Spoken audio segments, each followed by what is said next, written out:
पाकिस्तान के मुश्किल हालात पाकिस्तान को इस दहाने पे पहुंचा देगा कि पाकिस्तान को सेल होना पड़ेगा और पाकिस्तान एक बार फिर इंडिया का पार्ट बन जाएगा। बड़ी बदकिस्मती से मैं कहना चाहूंगा कि अब पाकिस्तान के अंदर हम इस वक्त कंगाल हो चुके हैं। इवन पेंशन देने के लिए भी हमारे पास पैसे नहीं है। अब IMF हमसे ये मजीद डिमांड कर रहा है कि वो 65 अरब रुपए भी आपने अगले 2 माह में वसूल करने हैं जो कि आपने छोड़ दिए थे फ्यूल प्राइस एडजस्टमेंट की बद में बिजली के बिलों में। अब आप अंदाजा लगाएं कि अगर वो 65 अरब रुपए भी अवाम के ऊपर डालेंगे तो अब अवाम का क्या हाल रहेगा, जो कि पहले ही। हमारा भी यही दिल है कि ये पाकिस्तान सेल आउट हो और दोबारा से इंडिया के पास चला जाए। हम हिंदुस्तान में पैदा हुए यहीं के हैं, चाहे आपने उसका पाकिस्तान बनाया हो, बांग्लादेश, नेपाल, लंका, कुछ भी।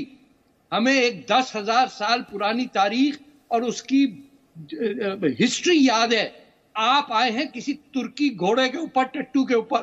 पिछले 7-8 महीनों में 8 लाख मेरी उम्र के पाकिस्तानी मुल्क छोड़ के गए हैं, सिर्फ और सिर्फ इसलिए कि वो मायूस हो चुके हैं। इस वक्त लोग पाकिस्तान को छोड़कर बिजनेसमैन जा रहे हैं। ये वो वक्त आ गया जब पाकिस्तान से सब टेक्सटाइल जो है बांग्लादेश मूव कर गई थी। और आपको ये इस बात पे फख्र है कि हमने जी हिंदुस्तान की बड़ी लूट मार की। अरे जिनको उठा के बेचा तुमने, आज दुनिया डिटरमिन कर रही कि इंडिया क्या है और बाकी दुनिया क्या है। लोगों के पास यहाँ पे रोटी खाने के पैसे नहीं है। इतनी चीजें महंगी हो चुकी हैं, डॉलर इतना ज्यादा पाकिस्तान में महंगा हो चुका है, इवन डॉलर मिलते नहीं है पाकिस्तान में। डॉलर की प्राइस को छोड़े, डॉलर मार्केट में मिल ही नहीं रहा है। लोगों ने अपने बच्चों की फीसें भेजनी है, मार्केट में डॉलर नहीं है। LC खोलनी है, डॉलर नहीं है।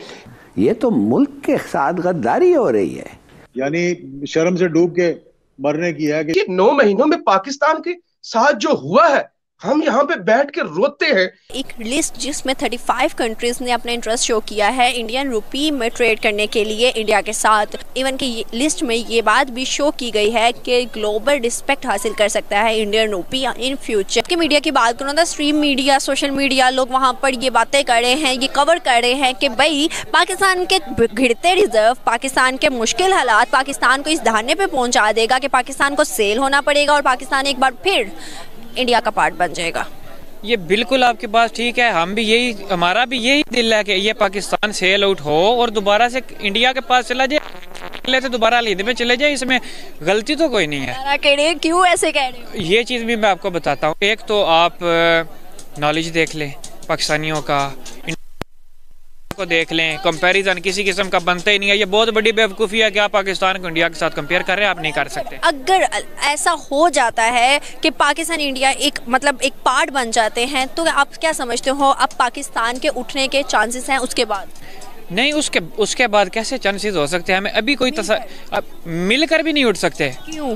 वो इसलिए कि पाकिस्तान के पास है क्या जो ये मिल के उठेंगे? ये दे क्या सकते हैं? ना नॉलेज दे सकते हैं ये इंडिया को, ना ये अपनी कोई इंडस्ट्री दे सकते हैं, ना इनके पास मोबाइल इंडस्ट्री है, कुछ भी इनके पास नहीं है। इनफैक्ट देखिए, हम चाइना की जितनी भी कंपनी है, शाओमी कंपनी है, रियलमी, रेडमी, सारे ये इंटरलिंक करके तो अब सारे ऑफिस, एप्पल अपने ऑफिशियल जो है वो लॉन्चिंग जो अगला iPhone 14 आएगा वो तो करेगा इंडिया से। वो क्यों करेगा? कि इंडिया पे उसको भरोसा है। पाकिस्तान के साथ वो क्यों कुछ नहीं करता? पाकिस्तान में भी माशाल्लाह से कोई भी एप्पल स्टोर नहीं है पूरे पाकिस्तान में। ठीक है, ये चीज़ है। पाकिस्तानी बहुत इस टाइम नीचे जा रहे हैं। और अब ये अगर लाहौर की बात कीजिए, हम जिधर खड़े हैं यहाँ पे इन्होंने एक ड्रामेबाजी बना दिया कि 10 बजे आपने हर चीज़ बंद कर देनी है। वो क्या है? लोगों को दिखाने के लिए कि यहाँ स्मोक है। ये बेसिकली स्मोक का रीज़न नहीं है। ये रीज़न ये है कि 10 बजे से काम सही से शुरू होता था बरकत मार्केट इधर लिबर्टी वगैरह में। तो ये 20 दिन के बाद ना अमेरिका को अपना ग्राफ दिखाएंगे कि ये देखें अवाम कितनी गरीब है, भूख से मार रही है, हमें कर्जा दे। वो जब कर्जा देगा तो ये सारा कुछ 16 जनवरी को ये सारा कुछ खोल देंगे। ये इनकी मेन रीज़न है। ये स्मोक वाला कोई रीज़न नहीं है। ना स्मोक है, ना फॉग है, इधर कुछ भी नहीं है। ये सब जो मीडिया है ना, ये लोगों को गुमराह करने की कोशिश कर रहा है और कुछ भी नहीं है। मैं बात करूँ ना इंडिया और पाकिस्तान की, कि पाकिस्तान और इंडिया को टाइम पीरियड एक जितना हुआ है, लेकिन आज इंडिया को प्रेसिडेंसी मिल गई। इंडिया को G20 की मीटिंग में अगला जो 2023 में वो उनको मिल गया कि आप करवाएं। अगर मैं इसके अलावा बहुत चीज़ें आपको गिनवाऊं तो सब कुछ इंडिया के पास है। इवन के वहाँ इन्वेस्टमेंट के साथ लोगों ने रिलेशन अच्छे बनाना शुरू कर दिया है। अगर हम भारत की मीडिया की ही बात करें, उनका कहना है कि पाकिस्तान अब डर गया है जब से मोदी आया है। क्या आपको लगता है? पाकिस्तान डरा तो खैर नहीं है, लेकिन ये कुछ कर नहीं सकता। इसलिए फिर जो भी न्यूज़ आती है ना, वो क्या कहते हैं कि जो किसी का वो क्या कहते हैं बेदी होता है ना, वो बेचारा आगे से बोल नहीं सकता, वो जो बात करेंगे हमें माननी पड़ेगी। अब ये इंडिया और पाकिस्तान का हिसाब ये है ना कि हम ये चाहते हैं, आप इधर की अगर आप पुलिस फोर्स देख लें या कोई और देख लें, तो एक उन्होंने आदमी रखा होता है, वो छतरी उसके ऊपर रख के तो चल रहा है, वो अपना खुद हाथ में पकड़ते हैं। अगर मैं दोनों पॉलिटिक्स की ही बात करूं, अपने जितने भी पॉलिटिक्स पीछे, मैं 15 साल का है, 30 साल तो हमारे एक ही ने किया है, अगर मैं 45, 40, 50 की भी बात करूं पॉलिटिक्स को पीछे, और अगर मैं इस पॉलिटिशियन की बात करूं जो कि इंडिया में करंट है और इससे पहले, कैसे कंपैरिजन कर सकते? कंपैरिजन बिल्कुल बनता नहीं है। अब आप ये चीज़ देखें कि हमें एक तो हिस्ट्री सबसे गलत बताई गई है, हमें ना कोई कायदा रहमतुल्लाह अलैह की हिस्ट्री सही बताई गई है, ना कोई हमें अब जी 1965 की जंग पाकिस्तान जीता था, 1971 की पाकिस्तान जंग जीता था, यार कैसे जीता था? अगर जीता तो इंडिया हमारे पे हुकूमत करता। ये चीज़ ये हमें ना बिल्कुल गलत नॉलेज दिया गया। फातिमा जिन्ना जी ऐसे थी, ये थी, अल्लामा इकबाल ये थे, वो थे, यार वो जो कुछ भी थे हमें कम से कम। इनफैक्ट मैं आपको एक मज़े की बात बताता हूँ, हम सब मुस्लिम्स हैं, करबला का वाक़या हमें गलत पढ़ाया गया है।